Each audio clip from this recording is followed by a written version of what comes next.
मैं मुकेश राजपूत, सांसद फर्रुखाबाद, उत्तर प्रदेश।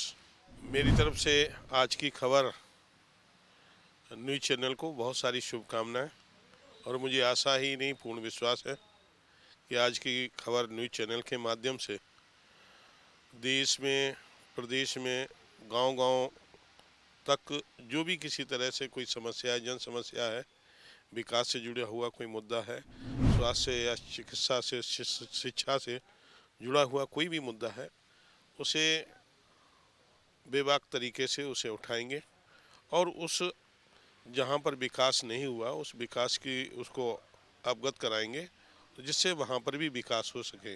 लोग कहते हैं जहाँ पहुँचे ना रवि तहाँ पहुँचे कभी। मेरा मानना है कि इसी तरह कि न्यूज़ चैनल के माध्यम से भी जब वो मीडिया में जब बात आती है, लोगों के संज्ञान में आती है, तो उस काम को सरकार और जनप्रतिनिधि और आम आदमी उसे करने के लिए तैयार होता है। इसके लिए ढेर सारी शुभकामनाएं मेरी तरफ से। लोकसभा सांसद मुकेश राजपूत इस वक्त हमारे साथ मौजूद हैं। इनसे बात करते हैं। सर, मोदी सरकार का दूसरा कार्यकाल है, 8 साल पूरे हो गए हैं। जो एक विकास की व्यवस्था, एक विकास की बात की गई थी, उसको आप अपने नजरिए से कैसे देखते हैं? देश के यशस्वी माननीय नरेंद्र मोदी जी देश के प्रधानमंत्री जब से बने 2014 से माननीय प्रधानमंत्री जी के द्वारा और उनकी पूरी टीम के द्वारा देश में जो विकास किया गया है उसका कभी किसी ने कल्पना भी नहीं की थी।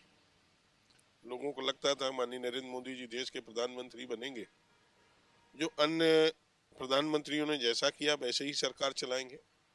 लेकिन माननीय नरेंद्र मोदी जी देश के प्रधानमंत्री के बनने के बाद में लोगों को लगा कि देश को प्रधानमंत्री ना मिला हो, पूरे विश्व को एक मार्ग प्रशस्त करने वाला, विकास कराने वाला एक नेता, जन नेता, लोकप्रिय नेता, विश्व के सबसे लोकप्रिय नेता के रूप में वो इस समय हैं। उन्होंने विकास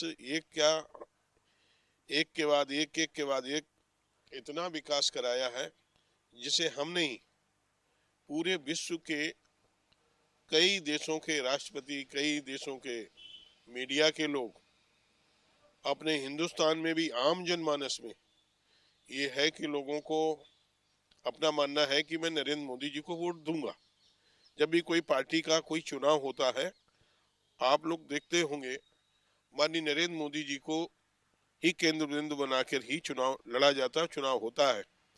चुनाव में कहीं पब्लिक से बात की जाए, आप भी कहीं मीडिया में जाते, आप अपने मीडिया के माध्यम से, चैनल के माध्यम से लोगों से जब रूबरू होते हैं, तो चाहे वो खुंचा वाला हो, चाहे वो रेड़ी वाला हो, चाहे वो ठेला वाला हो, चाहे वो रिक्शा वाला हो, चाहे टेम्पू वाला हो, चाहे कोई भी XYZ कोई भी व्यक्ति हो, उससे जब बात करेंगे, गरीब आदमी से, मध्यम वर्गीय आदमी से, चाहे किसान, नौजवान, मजदूर, किसी से भी जब बात करेंगे, व्यापारी हो, उद्योगपति हो, करोड़पति हो, चाहे सामान्य आदमी हो, जो भी हो, सब में एक ही बात होती है कि मैं वोट दे रहा हूँ, वो नरेंद्र मोदी जी को वोट दूंगा। उन्हें ये नहीं है कि मैं भारतीय जनता पार्टी को वोट दूंगा। उनका है मैं नरेंद्र मोदी जी के साथ हूँ। नरेंद्र मोदी जी जो काम कर रहे हैं वो देश को पूरे विश्व के पटल पर जिस तरह से ले जाने का काम कर रहे हैं, पूरे हिंदुस्तान का विश्व में जिस तरह से मान सम्मान स्वाभिमान हो रहा है, उसको देखकर लोग, आम आदमी भी, हर व्यक्ति माननीय मोदी जी की तारीफ कर रहा है, भारतीय जनता पार्टी को वोट देने के लिए इसीलिए कह रहा।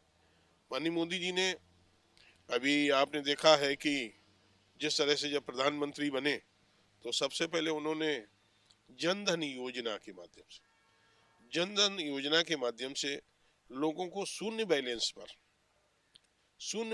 पर लोगों के खाते खुलवाने का काम किया। लोगों को लगता था, गरीब लोगों को लगता था कि ये बैंक मेरे लिए नहीं है, पैसा वाले लोगों के लिए बैंक है, हमारे लिए बैंक नहीं है। बैंक में, क्योंकि बैंक में जब जाइए तो बैंक में वो फार्म देते थे तो सबसे पहले कहते थे 2 गारंटी वाले लाइए, 2 गारंटी वाले लाएंगे तभी बैंक में खाता खुलेगा। आदमी 1000-2000 रुपए कर लेता था, लेकिन बहुत से लोग 2 गारंटी वाले उसे नहीं मिलते थे कि लोगों को कोई भी गारंटी लेने से लोग घबराते थे।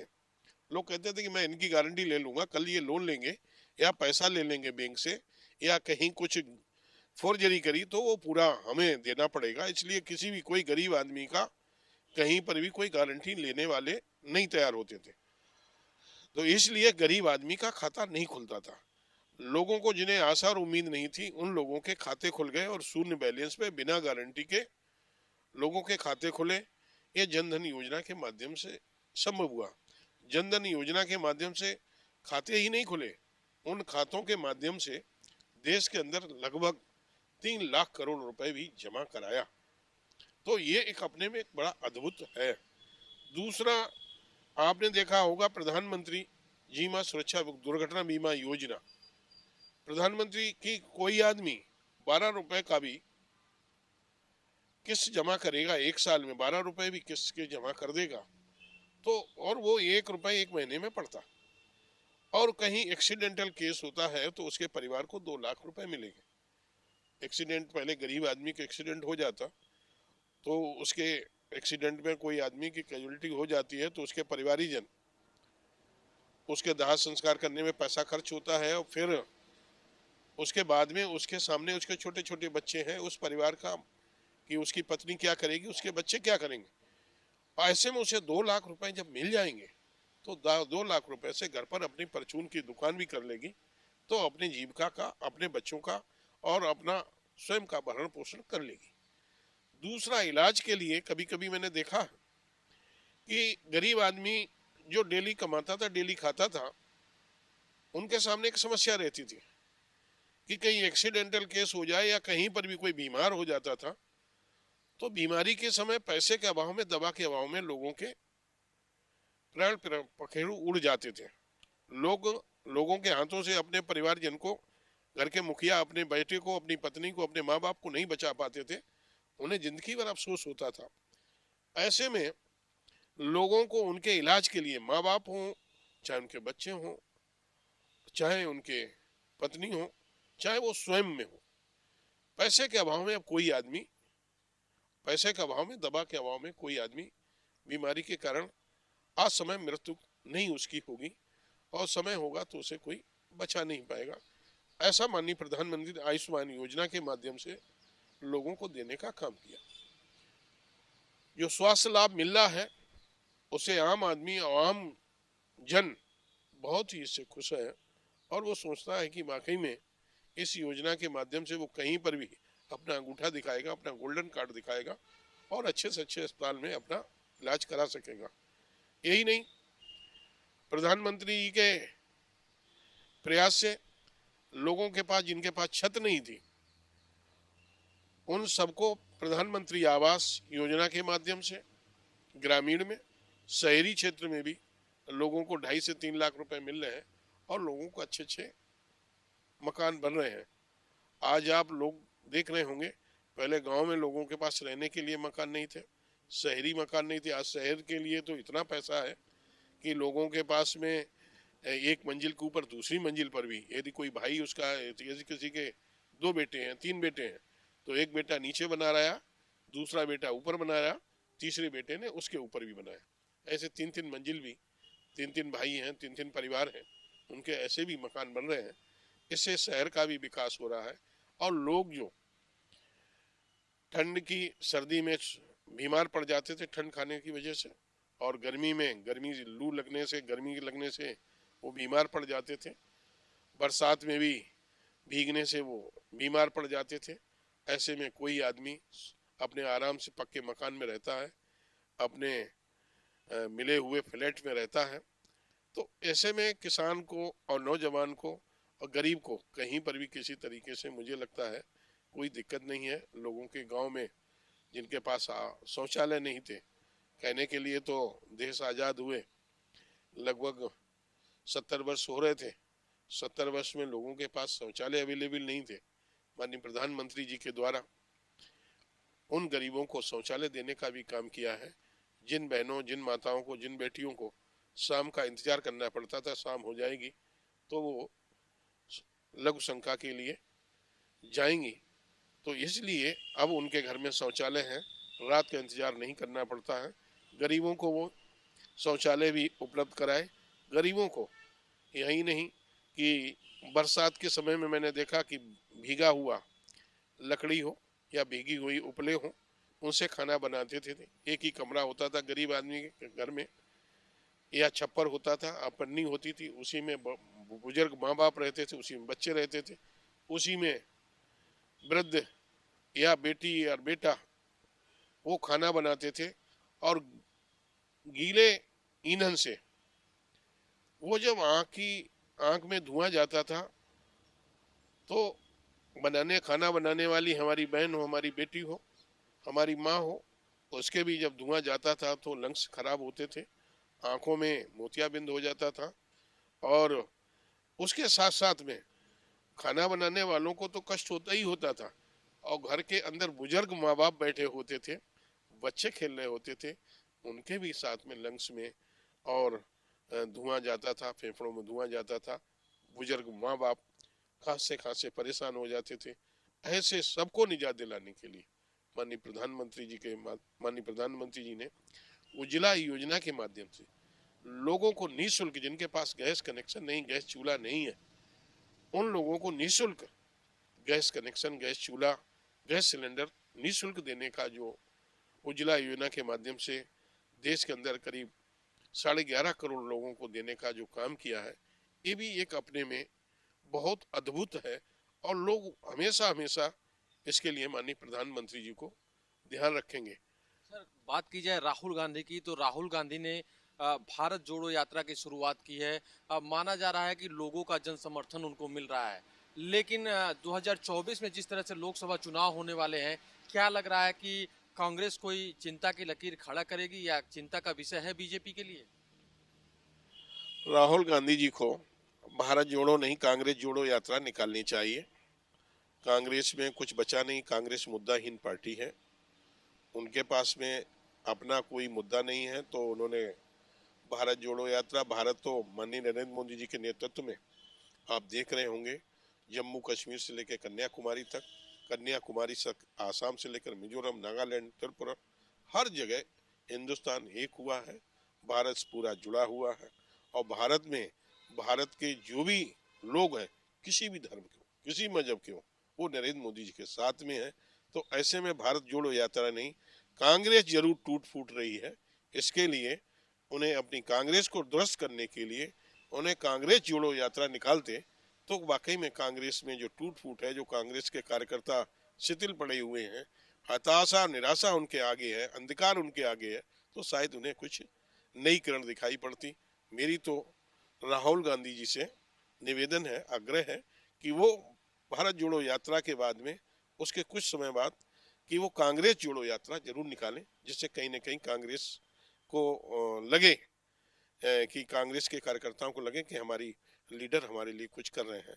कांग्रेस में कुछ बचा नहीं है, और आगे आने वाले समय में मैं उत्तर प्रदेश नहीं, मैं पूरे देश में मैंने जो मेरा अपना मानना है कि माननीय नरेंद्र मोदी जी की जो सीटें बढ़ी हैं, बढ़ेंगी, और जो जीत का अंतर है वो भी लगभग 1.5 गुना या 1.25 गुना या 2 गुना कहीं कहीं सीटों पर।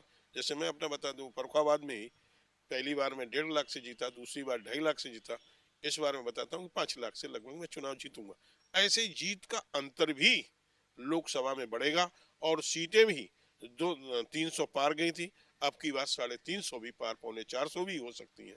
मैं नहीं कह सकता हूँ, इससे ऊपर भी 350 से ऊपर भी जा सकती, कम से कम 350 सीटें लोकसभा में आएंगी, मेरा अपना असेसमेंट है। कहीं पर भी माननीय नरेंद्र मोदी जी की जिस तरह से लोकप्रियता बढ़ रही है, उससे अन्य दलों के सुपड़ा साफ हो रहा है।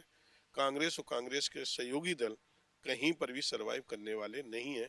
जब तक भारतीय जनता पार्टी में नरेंद्र मोदी जी का नेतृत्व है, तब तक मुझे नहीं लगता कि कांग्रेस या कांग्रेस का कोई भी सहयोगी दल आगे सरवाइव किसी प्रदेश में कर पाएगा। एक आखिरी सवाल, उत्तर प्रदेश में डबल इंजन की सरकार है, उत्तर प्रदेश में योगी आदित्यनाथ सरकार चला रहे हैं, केंद्र में बीजेपी की गवर्नमेंट है, विकास की जो बातें हो रही थी, जो रफ्तार थी, वो भी बढ़ती जा रही है, लेकिन ऐसे में पिछले दिनों जो बाई इलेक्शन हुआ है, देखा जाए तो जो सपा कुनबा जो था, कहीं ना कहीं बिखरा हुआ था। शिवपाल और अखिलेश फिर से एक हो रहे हैं, चाचा भतीजा के एक होने से क्या 2024 में चुनौती मिल सकती है क्या बीजेपी को यूपी में?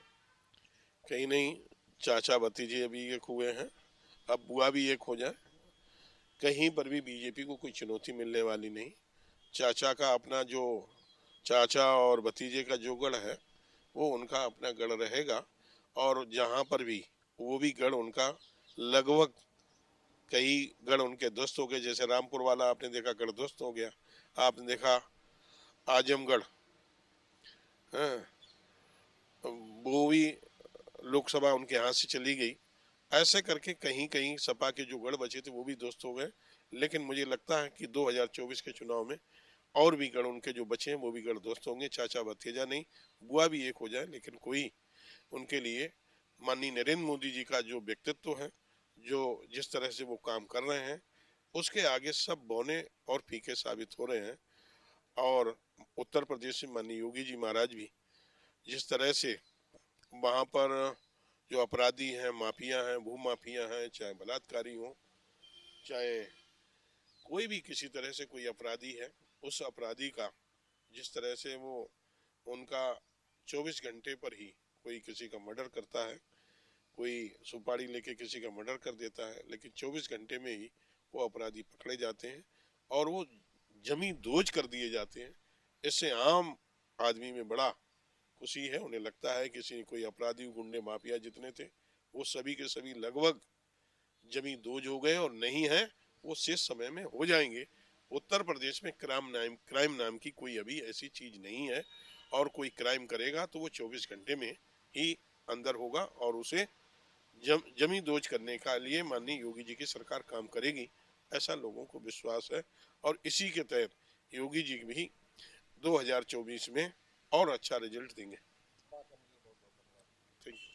तो ये थे मुकेश राजपूत, जिनका कहना था कि देश की जनता मोदी जी को मानती है और मोदी जी के जो विकास की बात थी वो पूर्ण रूप से सत्य है। भारत जो है, भारत को जोड़ने की जरूरत नहीं है, क्योंकि मोदी के नेतृत्व में, प्रधानमंत्री नरेंद्र मोदी के नेतृत्व में भारत जुड़ा हुआ है। साथ ही साथ इन्होंने राहुल गांधी को भी सलाह दी है कि भारत जोड़ो यात्रा के को पूरा करने के बाद एक यात्रा और शुरू करें, जिससे कहीं ना कहीं टूटती हुई कांग्रेस जुड़े, कांग्रेस यात्रा शुरू करें, कांग्रेस जोड़ो यात्रा शुरू करें। वीडियो जर्नलिस्ट राज विष्ट के साथ पंकज तिवारी, आज की खबर, दिल्ली।